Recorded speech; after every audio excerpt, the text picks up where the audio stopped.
Assalamualaikum warahmatullahi wabarakatuh. Apa kabar anak-anak? Semoga kalian dalam keadaan sehat walafiat dan selalu mendapat perlindungan Allah Subhanahu wa taala. Amin.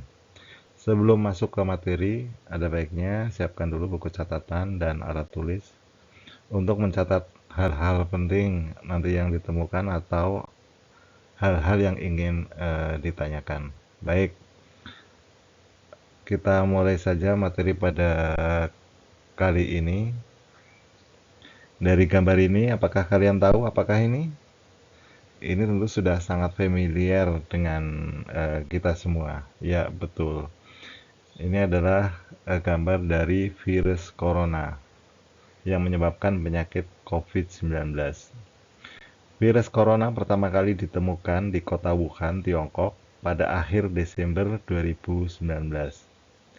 Dan perlu diketahui hanya dalam waktu 1 tahun, tepatnya pada November 2020, virus corona telah menyebar ke lebih dari 200 negara di seluruh dunia dan telah menginfeksi lebih dari 53 juta orang di seluruh dunia, bahkan mengakibatkan kematian pada 1,3 juta orang.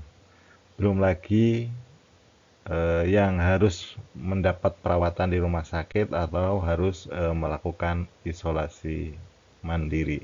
Badan Kesehatan Dunia kemudian menetapkan COVID-19 sebagai suatu pandemi global. COVID-19 bukan saja menyebabkan kematian atau kesakitan bagi jutaan masyarakat dunia, namun juga menyebabkan gangguan sosioekonomi global. Negara-negara di dunia melakukan lockdown, pabrik-pabrik tutup, industri tutup, transportasi lumpuh, kemudian juga kantor-kantor, sekolah-sekolah itu tutup, semuanya melakukan kegiatan bekerja dan belajar di rumah. Kekhawatiran dan kecemasan masyarakat berkembang, cemas akan tertular COVID-19, juga cemas akan langkanya ketersediaan barang dan pangan. Tatanan dunia benar-benar berubah, sehingga muncul istilah new normal atau kebiasaan baru. Kita dilarang untuk berkumpul atau menjumpai orang, dilarang untuk bersalaman, kita harus memakai masker, cuci tangan, kegiatan-kegiatan yang bersifat kerumunan atau melibatkan banyak orang seperti kegiatan olahraga, kegiatan budaya, seni, bahkan sampai juga kegiatan ibadah haji itu ditunda untuk sementara. Tapi syukur alhamdulillah saat ini COVID-19 sudah agak mereda, sudah berkurang jauh sejak ditemukannya vaksin COVID-19. Jadi kita sangat bersyukur saat ini, apalagi kita semua pasti sudah mendapatkan vaksin. Nah, berkaitan dengan tersebut, yang menjadi pertanyaan, apa sih sebenarnya virus itu? Kenapa penyebarannya begitu cepat dan daya rusaknya sangat luar biasa?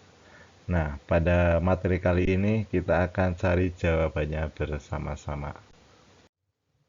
Setelah mempelajari bab ini, kalian diharapkan satu dapat mendeskripsikan ciri-ciri dan cara replikasi virus. Yang kedua adalah menjelaskan peran virus dalam kehidupan. Pada materi virus ini, itu akan dibagi menjadi beberapa subbab. Yang pertama adalah sejarah virus, kemudian ciri-ciri virus, struktur virus, cara hidup virus, kemudian replikasi virus, dan yang terakhir adalah peran virus. Di video kali ini tidak semuanya akan kita bahas, kita hanya fokus di sejarah virus, kemudian ciri-ciri virus dan struktur virus. Untuk sebab yang lain akan disampaikan pada video-video yang berikutnya. Kita masuk ke subbab pertama, yaitu sejarah penemuan virus. Virus itu mulai diidentifikasi atau mulai diteliti itu pada tahun 1883 oleh seorang ilmuwan bernama Adolf Meyer. Kalau dari namanya kelihatan ya ini orang Jerman. Pada saat itu para petani tembakau di daerahnya itu banyak mengalami kerugian karena daun tembakau yang ditanam itu mengalami suatu penyakit, yaitu timbulnya bercak-bercak kuning pada daun tembakau. Seperti kita ketahui bahwa daun tembakau itu yang diambil adalah daunnya. Daun tembakau yang bagus akan dikeringkan, dijemur, kemudian dirajang atau diiris tipis-tipis sehingga menjadi tembakau yang selanjutnya sebagai bahan baku rokok atau cerutu. Nah, dengan adanya penyakit mosaik ini, daun-daun menjadi rusak sehingga petani banyak mengalami kerugian.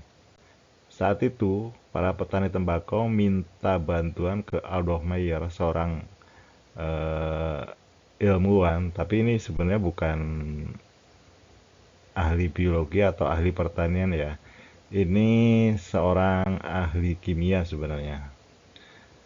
Dan Adolf Meyer mulai melakukan penelitian. Dia mengambil sampel daun tembakau yang terkena penyakit mosaik, kemudian ditumbuk, diambil ekstrak getahnya, kemudian dari ekstrak tersebut, kemudian disemprotkan ke tanaman tembakau yang masih sehat. Dan hasilnya menunjukkan bahwa tanaman tembakau yang sehat itu akhirnya tertular atau mengalami penyakit yang sama, yaitu penyakit bercak kuning. Kemudian Mayer juga mengambil sedikit sampel untuk diperiksa di bawah mikroskop. Dan hasilnya adalah tidak terdapat apa-apa atau tidak terlihat apa-apa. Sehingga Mayer menyimpulkan bahwa penyakit mosaik tembakau disebabkan oleh bakteri yang berukuran sangat kecil sehingga tidak terlihat oleh mikroskop. Kemudian pada tahun 1892, seorang ilmuwan dari Rusia, Dmitri Ivanovsky, melanjutkan penelitian yang dilakukan oleh Mayer. Dia menyaring ekstrak daun tembakau dengan saringan bakteri dengan harapan bakteri tersebut tidak lolos sehingga ekstrak yang disemprotkan tidak akan menimbulkan penyakit mosaik pada tembakau yang sakit. Saat itu telah ditemukan yang namanya saringan bakteri. Jadi dia mengambil daun tembakau yang sakit, kemudian dihaluskan, kemudian ekstraknya disaring dengan saringan bakteri, kemudian filtrat tersebut disemprotkan ke tanaman yang sehat. Dan ternyata tanaman sehat itu tetap menjadi tetap menjadi sakit atau mengalami bercak kuning atau kena penyakit mosaik. Jadi si Ivanovsky mengambil kesimpulan bahwa penyakit mosaik pada tembakau disebabkan oleh mikroba yang berukuran lebih kecil dari bakteri atau mikroba tersebut mempunyai zat yang dapat menembus saringan.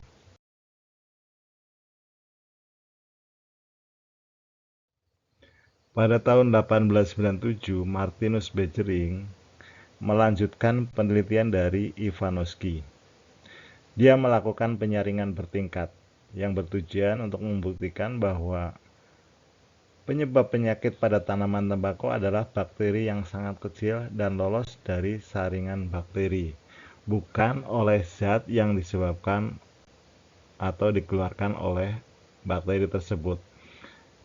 Dia melakukan penyaringan bertingkat, yaitu dengan cara tanaman tembakau yang sakit daunnya diambil, kemudian ditumbuk, diekstrak, kemudian filtrat hasil saringan tersebut disemprotkan ke tanaman tembakau yang sehat. Kemudian tanaman tembakau tersebut menjadi tertular penyakit mosaik. Dan dari tanaman tembakau yang tertular diambil daunnya lagi, kemudian diekstrak lagi, kemudian cairan hasil ekstraknya, filtratnya disemprotkan ke tanaman tembakau sehat. Dan ternyata tanaman tembakau yang tadinya sehat juga menjadi tertular penyakit mosaik. Itu membuktikan bahwa penyakit mosaik disebabkan oleh bakteri yang sangat kecil dan lolos dari saringan bakteri. Seandainya disebabkan oleh zat yang dihasilkan oleh bakteri, tentu percobaan kedua ini atau tingkat kedua tidak akan menyebabkan penyakit pada daun tembakau yang sehat. Kemudian Ivanovsky juga melakukan percobaan dengan menambahkan zat alkohol ke dalam ekstrak. Dan ternyata tanaman sehat masih tetap tertular. Kemudian yang kedua adalah menumbuhkan mikroba ke dalam medium pertumbuhan bakteri. Dan hasilnya menunjukkan bahwa tidak dapat tumbuh pada medium pertumbuhan bakteri. Jadi diambil kesimpulan oleh Martinus Beijering, agen penyebab penyakit di getah yang telah diserang dapat bereproduksi dan butuh organisme lain. Kemudian yang kedua, penyakit tersebut bukan disebabkan oleh bakteri, melainkan oleh cairan hidup bersifat patogen atau Contagium vivum fluidum. Dan waktu itu diberi nama dengan virion atau racun, berasal dari bahasa Latin, dan sekarang menjadi dikenal dengan virus.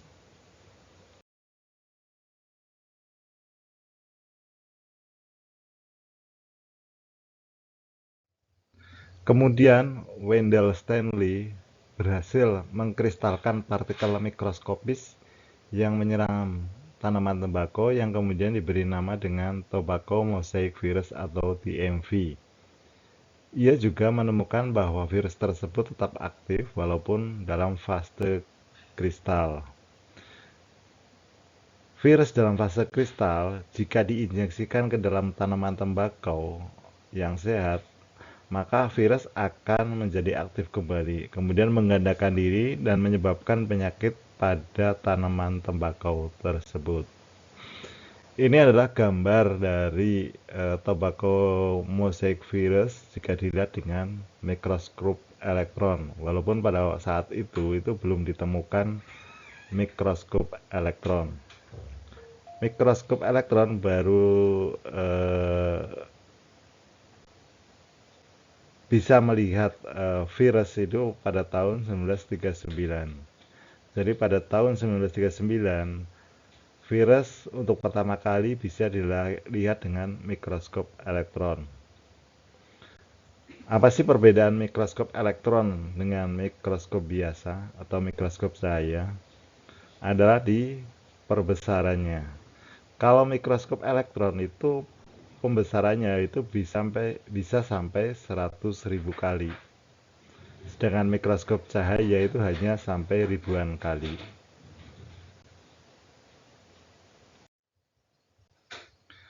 Itulah sejarah perkembangan penemuan virus. Setelah kita belajar sejarah perkembangan penemuan virus dengan berbagai penelitian yang mendasarinya, timbul pertanyaan, virus itu benda hidup atau benda mati? Ada yang mengatakan bahwa virus itu benda hidup, ada juga yang mengatakan virus itu benda mati. Tentu dengan berbagai alasan yang mendasarinya. Yang mengatakan virus itu makhluk hidup itu karena beralasan bahwa virus itu mampu memperbanyak diri atau replikasi. Kemudian virus juga memiliki asam nukleat, RNA atau DNA. Kemudian virus juga mampu melakukan metabolisme, walaupun untuk metabolisme itu memerlukan makhluk hidup yang lain. Yang mengatakan bahwa virus itu benda mati atau makhluk tidak hidup itu dengan alasan yang pertama, virus bukan merupakan sel atau aseluler. Virus hanya memiliki asam nukleat, tidak memiliki protoplasma ataupun organel sel yang lain. Yang kedua, virus hanya dapat memperbanyak diri di dalam hospes atau sel inang yang hidup. Kemudian yang ketiga, virus memiliki hanya salah satu macam asam nukleat. Dia hanya memiliki RNA atau DNA aja, bukan keduanya. Sedangkan makhluk hidup yang lain itu di samping ada RNA juga memiliki DNA. Kemudian alasan yang keempat adalah virus dapat dikristalkan dan berupa partikel jika di luar sel inang. Itulah ciri-ciri dari virus yang perlu kalian ketahui. Selanjutnya adalah bagaimana struktur dan bentuk dari virus.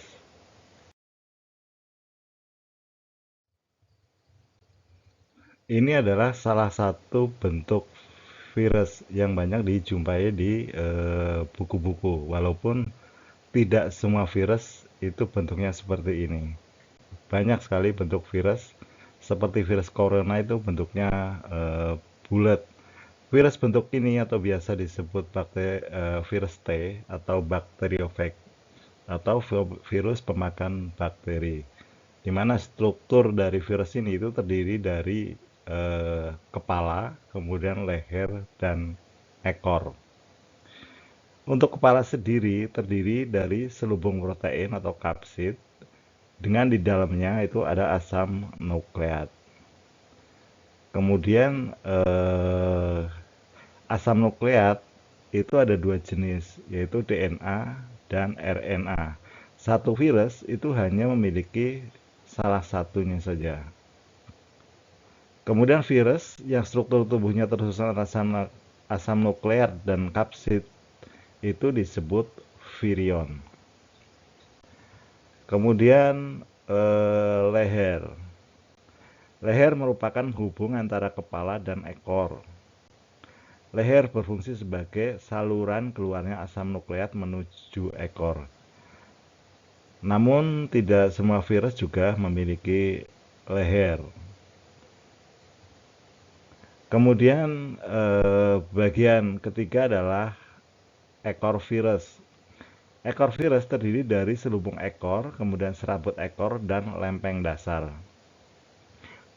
Ekor ini memiliki fungsi untuk menempel pada sel inang, serta menginjeksikan materi genetik ke dalam sel inang. Bagaimana penginjeksiannya, bagaimana ekor menempel pada sel inang itu akan kita pelajari pada subbab replikasi virus nanti. Ini adalah bentuk lain dari virus, yaitu berbentuk bulat dengan di dalamnya itu ada virion. Jadi di dalam ini itu ada kapsid dengan asam nukleat yang membentuk virion. Kemudian sebagian virus itu punya selubung luar kapsid yang diberi nama envelope. Nah, struktur envelope terkadang juga dilengkapi dengan semacam tonjolan atau spike. Nah, spike sendiri berfungsi pertama sebagai alat pelekat, yaitu melekatkan virus pada sel inang. Kemudian spike juga berfungsi sebagai pengenal sel inang. Bentuk spike dari satu virus itu berbeda dengan spike dari virus yang lain. Dan dia spesifik hanya bisa menempel itu pada sel inang tertentu. Sebagai contoh adalah virus corona. Dia spesifik hanya bisa menempel pada sel-sel di saluran pernafasan. Seperti halnya di paru. Dia tidak bisa menempel pada organ-organ yang lain seperti organ pencernaan dan lain sebagainya. Jadi spike itu sangat spesifik. Ini adalah contoh bentuk-bentuk virus yang lain.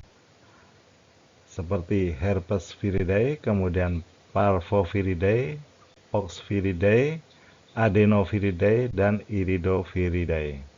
Jadi masing-masing memiliki bentuk yang berbeda-beda. Kemudian bentuk dari selubung protein atau kapsid juga berbeda-beda. Ada yang berbentuk helix, seperti virus TMV, Toba mosaic virus. Kemudian ada yang berbentuk kompleks, seperti bakteriofag. Kemudian juga ada yang berbentuk seperti polyhedral.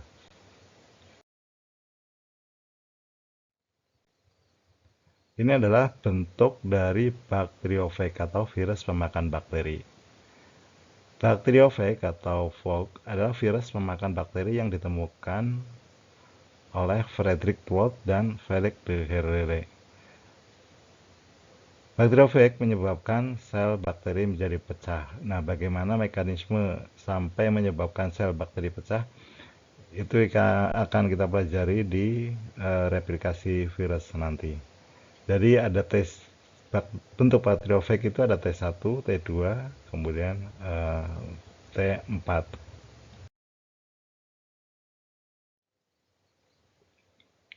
Itulah materi tentang sejarah penemuan virus, kemudian ciri-ciri virus, struktur dan bentuk virus. Semoga bisa dipahami dan jangan lupa apa yang kalian catat tadi tulis, silahkan dibaca-baca lagi. Dan untuk pertemuan selanjutnya kita akan pelajari tentang cara replikasi virus. Terima kasih. Wassalamualaikum warahmatullahi wabarakatuh.